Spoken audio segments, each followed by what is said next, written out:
of motion for the wrist is going to be 75 degrees. Sit upright a little bit and come in a little so I can get your arm off. Sorry, Dr. Yeah. Can I make one announcement for Sure. So, okay. So the shoulder is going to be abducted to about 90 degrees, give or take, given our tables, we'll kind of make do. Elbows flexed to about 90 degrees. The palm of the hand is facing the floor. The hand is free to move throughout the motion. So let's cheat a little more. Okay. You would want your patient to remove all jewelry, but for now, we're just going to move it up a little bit.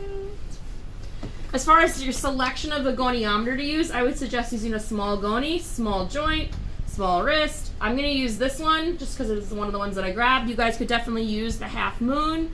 That is okay. Now, as far as your landmarks, you're going to stabilize at the radius and the ulna. The fulcrum is going to be at the triquetrum. Do you guys remember how to find that? What's the fun thing about the triquetrum? What about the pisiform? Yep, and you can kind of feel it kind of pops out into your hand. Remember P for P? Yeah? No? Of course. Yes? Yeah, sure. Cool. So the non-moving arm is going to be in line with the midline of the ulna. Your fulcrum again is right at the triquetrum. Thank you.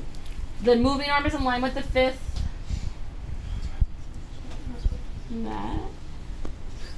And you're going to move your patient through that range of motion. Now, how do you know when to stop? You have a lot of motion. What are you feeling for? Soft and feel. So I've heard firm, soft, and hard. What's the correct choice? firm. Firm. Why is it firm? Because of tightness where? Extensors. Yes, wrist extensors. Now, when reading the goniometer, a lot of people get confused on this because they're not sure what number to read. When you're reading it, a lot of times people will say 110 degrees. Does this look like 110 degrees? No. So think about that. That means you're reading the wrong side of the goniometer. You're measuring the angle at which you're stabilizing and what's moving. So I'm getting about 75 degrees, which is exactly what's normal. Okay.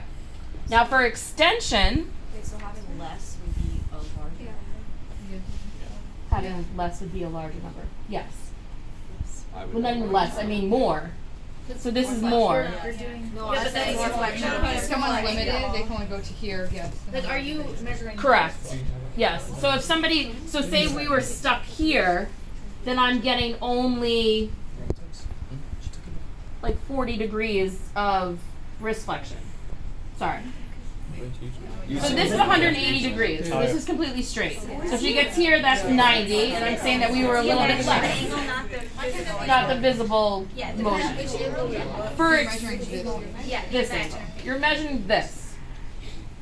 So would you with less motion, you It's have a zero. larger angle. When she's straight and neutral, that can be 0. It doesn't have to be 180. Yeah, it could be 0, it could be 180. You know that this is 90, so then when you're here, you can kind of estimate what number it's going to be. It's less than 90.